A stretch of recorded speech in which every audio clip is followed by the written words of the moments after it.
সকালবেলা উঠি দেখি পোয়াতে উঠি দেখে বিছনায় বাচ্চা নাই। ওর দাদিকে জিজ্ঞেসে, দাদি আমার বাচ্চা? আমরাও তো উঠি এখানে দাঁড়িয়ে আছি, এখন তোর বাচ্চা কী করলি তুই জানিস? এতে আমরা সবাই দৌড়ে গেলাম, দেখতেছি এখানে ওখানে খোঁজাখুঁজি হচ্ছে, বাচ্চারা নাই। এখন বাচ্চা নাই, এখন কি ইদি সবাই জড়ো হয়ে দেখতেছে বাচ্চাটা এখন জায়গা তো নাই। এদের বাড়ি ওদের বাড়ি, ওর ঠাকুমা কি ঠাম্মি তার বাবার বাড়ি চলে গেছে শাখাই খেতে। এখন দেখে এপাশ ওপাশ নাই, কেউ দুষ্টুমি করলো, জানলা দৌড় খোলা ছিল। তারপরে কোথায় পেলো? ও ওদিকে পুকুর পাড়ায় পেলো। পুকুর পাড়ায় এখানে খুঁজছিল, এখানে মনে হচ্ছে। এখন কি মনে হয়, আমারে কি মনে হয়, তোমারে কি মনে হয়?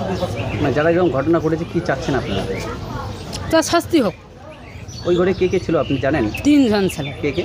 বাচ্চার মা ছিল, তার চাষি ছিল, তার আন্টি ছিল। কি মনে হয়, বাইরে থেকে কেউ এসছে না নিজের মধ্যে, কি মনে হয়? আমার তো মনে হয় রুম থেকে এই কাজ করেছে, বাইরে থেকে কেউ চায় না কারো বাচ্চাকে ক্ষতি করতে। এর আগেও কি কখনো ঝামেলার কথা শুনেছেন, কখনো গন্ডগোল? ওই যে চাষিটা ছিল, ওকে একদিন আমি জিজ্ঞেস করি, বাচ্চাটা খুব কান্নাকাটি করে, কান্না খুব করে, ওর বাবা বেঙ্গল গেল, তো ছোটো চাষি কয় খুব কান্দে রাইতে, আমার নিন হয় না, এইরকম কিন্তু বলছিল আমাকে। যেনাকে পুলিশ নিয়ে গেল ওই বলছিল এইভাবে, আচ্ছা, নিন হয় না। কাল শুচ্ছিল ওর সাথে, নিশ্চয়ই ওই নিনের প্রবলেম হচ্ছে, গলা ধরেছে, ওই নিনের প্রবলেম করে ধরছে, বেকাতে মারা গেছে, তখন পুকুর পাড়ে ফেলে আসছে। এরকম পারিবারিক কোনো গন্ডগোল, ওই 2 বউয়ের সাথে 2 বউয়ের কোনো ঝগড়া বিয়ের পর, এরকম কোনো কিছু? না, এইরকম কোনো কিছু নয়। ওই বউটা বাপের বাড়ি যেখানে যায়, বাপের বাড়ি থেকে আসে, সে রাইতে মোবাইল হারায়, ফির স্বামীর সাথে একটু ছোটো বউর তর্কাতর্কি হয়, ফির স্বামীর সঙ্গে কথা কাটাকাটি হওয়ার, দিনের মধ্যে ঝগড়া হয়, রাতের মধ্যে মোবাইল হারিয়ে যায়। মোবাইলটা নেবে কে? ওর স্বামী। ও স্বামীকে ও সন্দেহ করে, তো স্বামীকে সন্দেহ করার কারণ হলো মোবাইল দিয়ে অন্য কাছে ফোন করে, তো মোবাইলটা আউট করে দেয়।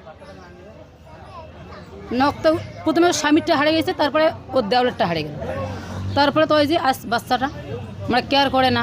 ওই বউটা বিয়ে হয়ে আসার পরে বলছিল, আমার ঘরে জানলা খুলে কেউ হাত ঢুকিয়ে দেয়। এখন কি মনে হয়, ও মিথ্যে করি বলে, না কাকু ফাঁসার জন্য এরকম করে, না পাড়াপড়শি একটা কাজ যে সম্মুখীন করে? আগের থেকে সন্দেহ ছিল ওর উপরে, তাই তো? কি নাম আপনার?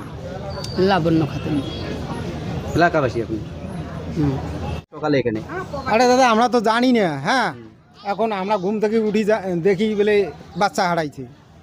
এখন এদি উদি উকরি করলাম নাই, তারপরে তোমাকে ডাকা হল, তোমরা আসলেন, ফির পরে এদি উকরিয়ে পাইলাম ওঠে ডিগিত। তখন যাই এই কাজটা করছে তার যখন উপযুক্ত শাস্তি হয়। তখন বলছিলাম ওই ঘরে কে কে ছিল জানেন কি? ওই ঘরে 2টা বউ ছিল আর ননন ছিল। কি মনে হচ্ছে আপনার কিছু? আরে ওই বউটাই মারবি আর কায় মারে, অন্য কোনো মানুষ ঢুকতে পারে ঘর? কি নাম আপনার? মজনু মিয়া। এই এলাকাটার নাম কি? ইন্দ্রনারায়ণ গ্রাম। সকালবেলায় ঘুম থেকে উঠে শুনলাম যে একটা বাচ্চা নিখোঁজ। প্রথমে তো শুনলাম যে কেউ নিয়ে গেছে, কিন্তু পাড়াপড়শিতে কেউ বিশ্বাস করতেছে না। তারপরে কিছুক্ষণ পরে ডোবার মধ্যে পাওয়া গেল। ওই ঘরে কে কে ছিল আপনি জানেন? এই ঘরে যে কে কে ছিল এটা আমরা জানতে পারবো না, আমাদের বাড়ি থেকে এদের বাড়ি একটু আর কি দূর পড়ে যায়, এইটুকুই। কি নাম? আমার নাম রেজ্জাক হক। সকালবেলা আসে শুনলাম যে কালকে বাচ্চাটা ভালোই ছিল, চাষিকে দিচ্ছে। দেওয়ার পর আমার বোন মানজিতে গেছে, মানজার পর আসে দেখে বাচ্চাকে নিয়ে ও দরজা দিছে, মানে ওর চাষি দরজা দেওয়ার পর ও ডাকে খুলছে আমার বোন, খোলার পর খুলে নিছে বাচ্চাকে, নিয়ে দেখে বাচ্চা অসুস্থ, নেশাটা হয়েছে, মানে চোখ মুখ সবই ভেলটাইছে। নেওয়ার পরে ও আমার বোন মানে ওর শ্বশুরকে ফোন করছে, ফোন করার পর শ্বশুর আসে কবরি সাইডে নিয়ে গেছে, কবরি সাইড থেকে আনার পর ডাক্তার নিয়ে গেছে। নর্মাল সন্ধ্যেবেলাও কেক টেক খাওয়ায় শুতাইছে, শুতার পর কি হয়েছে আমি তো জানি না, আমি মনে সকালবেলায় আসলাম। কি চাচ্ছেন আপনারা যারা এরকম ঘটনা করছে, কি চাচ্ছেন? আমরা শাস্তি চাই, ফাঁসি চাই। আমার বোনের মনে করো, আমার বোনের কোল তো খালি হলো, আমরা ওর শাস্তি চাই, আমার সামনাসামনি ওকে ফাঁসি দেওয়ার। কি নাম? তেলের দাম বাড়ছে, চিন্তা বাদ দিন। এবার নিয়ে আসুন ইলেকট্রিক স্কুটি। দিনহাটার ওকরাবাড়িতে শুরু হয়েছে নতুন ইলেকট্রিক স্কুটি শোরুম মা অটোমোবাইলস।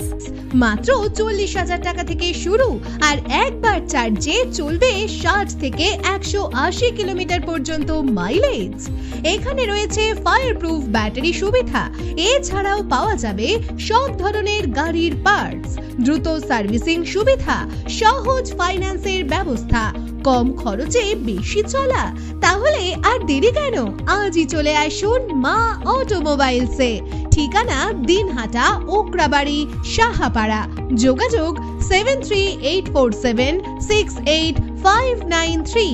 মা অটোমোবাইলস, আপনার স্মার্ট ও সাশ্রয়ী যাত্রার সঙ্গী।